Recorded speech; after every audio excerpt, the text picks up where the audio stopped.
नमो बुद्धाय। जय भीम। जय भारत। मित्रों, सभी को गणतंत्र दिवस की बहुत बहुत शुभकामनाएं। आज गणतंत्र दिवस है।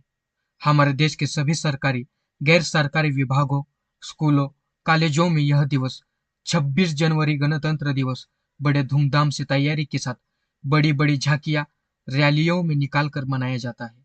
लेकिन क्यों मनाया जाता है, जानने पर एक ही जवाब मिलता है कि इस दिन हमारे देश का संविधान लागू हुआ था।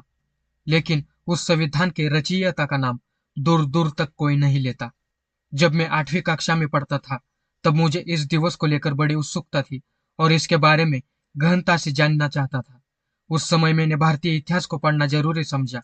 मेरे सामने एक नाम डॉक्टर बी.आर. अम्बेडकर आ रहा था। दोस्तों, 15 अगस्त सन 1947 को हमारा देश विदेशी हुकूमत से आजाद हुआ। हमारे देश ने भले ही ब्रिटिश राज्य से स्वतंत्रता पा ली थी, लेकिन दूसरे देशों की तरह भारत का उस समय तक कोई संविधान नहीं था। हमारे देश का दर्जा एक ब्रिटिश उपनिवेश का ही था। यहाँ अंग्रेजों का आधिपत्य समाप्त नहीं हुआ था। सारे कानून अंग्रेजों के थे। लॉर्ड माउंटबेटन देश के गवर्नर जनरल थे। यह वह समय था जब हमारे देश को संविधान कानून की अत्यंत आवश्यकता थी। आजादी के बाद स्वतंत्र राष्ट्र होने पर डॉक्टर राजेंद्र प्रसाद को सबसे पहले भारत का राष्ट्रपति बनाया गया था। आजादी के समय बाबा साहब डॉक्टर आम्बेडकर विपक्ष के नेता थे। बावजूद इसके उनकी काबिलियत के बल पर उन्हें स्वतंत्र भारत का प्रथम कानून मंत्री बनाया गया। डॉक्टर बाबा साहब आम्बेडकर जी को संविधान ड्राफ्टिंग कमेटी का अध्यक्ष बनाया गया। संविधान निर्माण समिति के 7 सदस्य थे, यानी कि मसौदा समिति के 7 सदस्य थे। उनमें से अचानक एक की मृत्यु हो गई। एक सदस्य अमेरिका में जाकर रहने लगे और एक सदस्य ऐसे जिनको सरकारी कामकाज से ही अवकाश नहीं मिल पाया था। इनके अतिरिक्त 2 सदस्य ऐसे थे जो अपना स्वास्थ्य ठीक न रहने के कारण वे सदा दिल्ली से बाहर रहते थे। डॉक्टर बाबा साहब आम्बेडकर जी एक ऐसे सदस्य थे जिन्होंने अपने कंधों पर ही संविधान निर्माण का कार्यभार संभाला था। डॉक्टर राजेंद्र प्रसाद ने कहा, डॉक्टर बाबा साहब आम्बेडकर जी अस्वस्थ थे, फिर भी बड़ी लगन, मगन व मेहनत से काम किया। वे सचमुच बधाई के पात्र हैं। ऐसा संविधान शायद दूसरा कोई नहीं बना पाता। इस देश को संविधान देने के लिए बाबा साहब को कई कठिनाइयों का सामना करना पड़ा था। उस वक्त उनका स्वास्थ्य बहुत ही खराब हो चुका था। संविधान लिखते वक्त ही उन्हें कई बीमारियों ने जकड़ लिया था। देश के हित के लिए दिन रात मेहनत करने वाले बाबा साहब अपने स्वास्थ्य का खासा ध्यान नहीं रख पा रहे थे।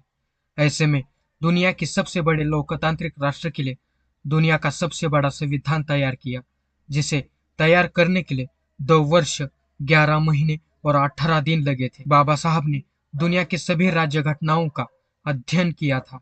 हम में से कितने लोगों ने हमारे संविधान का अध्ययन किया हुआ है, मुझे कमेंट करके जरूर बताना। डॉक्टर बाबा साहब आम्बेडकर जी एक अत्यंत प्रखर देशभक्त, कानूनविद, अर्थशास्त्री, समाजशास्त्री, वक्ता, दार्शनिक और प्रबल राष्ट्रवादी विचारक थे। जिंदगी के आखिरी पलों तक बाबा साहब मनुष्य के मध्य समता, समानता सूत्रपात करने, लहर प्रवाहित करने में लगे रहे। 26 जनवरी सन 1950 के दिन यह नया संविधान भारतीय जनता पर लागू किया गया। संविधान प्रारूप समिति की बैठकें 114 दिन तक चली। संविधान निर्माण में 2 वर्ष 11 महीने 18 दिन का समय लगा। संविधान निर्माण कार्य पर कुल 63,96,729 रुपयों का खर्च आया। संविधान निर्माण कार्य में कुल 7,635 चुनावों पर चर्चा की गई। अगर हम बाबा साहब के संपूर्ण जीवन को देखें तो यह साफ हो जाएगा कि वे कॉन्स्टिट्यूशनल सेटलमेंट को लेकर कितने गंभीर थे। उनका मानना था कि देश में सामाजिक क्रांति तभी स्थायी होगी जब संवैधानिक गारंटी होगी।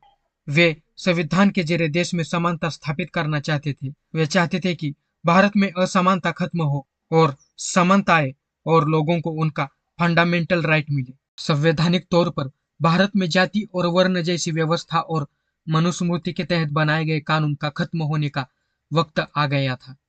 ज्योतिबा फुले, शाहू महाराज, गाडगे बाबा, पेरियार और बाबा साहब डॉक्टर अंबेडकर के माध्यम से जो सामाजिक क्रांति आई थी, उसे एक पहचान चाहिए थी।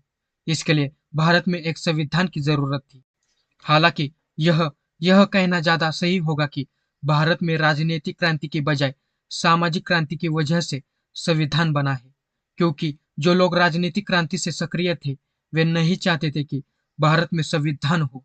वह बिना संविधान के ही भारत देश को चलाना चाहती थी, लेकिन भारत में सामाजिक क्रांति के पैर इतने ज्यादा मजबूत थे कि राजनीतिक लोग चाहकर भी संविधान निर्माण रोक नहीं पाए। इस तरह से भारत में संविधान बनने की प्रक्रिया पर मोहर लगी।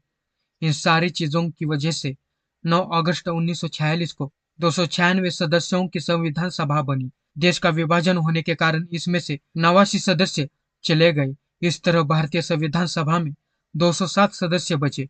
इसमें बाबा साहब आम्बेडकर जी पहली बार 9 दिसंबर 1946 को बंगाल से चुनकर आए, मुस्लिम वोट द्वारा, और इसके तुरंत बाद विभाजन हो गया, जिसके बाद बाबा साहब जिस संविधान परिषद की सीट का प्रतिनिधित्व कर रहे थे उसे पाकिस्तान को दिया गया। इस तरह से बाबा साहब का निर्वाचन रद्द हो गया। विभाजन की साजिश इसलिए भी रची गई ताकि डॉक्टर बाबा साहब आम्बेडकर जी संविधान सभा में नहीं रह पाए। हालांकि इन सभी साजिशों को दरकिनार करते हुए बाबा साहब दोबारा 14 जुलाई 1947 को चुनकर आए। 25 नवंबर 1949 को बाबा साहब ने संविधान सभा में भाषण देते हुए कहा था कि संविधान कितना भी अच्छा हो, वह अपने आप लागू नहीं होता है, उसे लागू करना पड़ता है।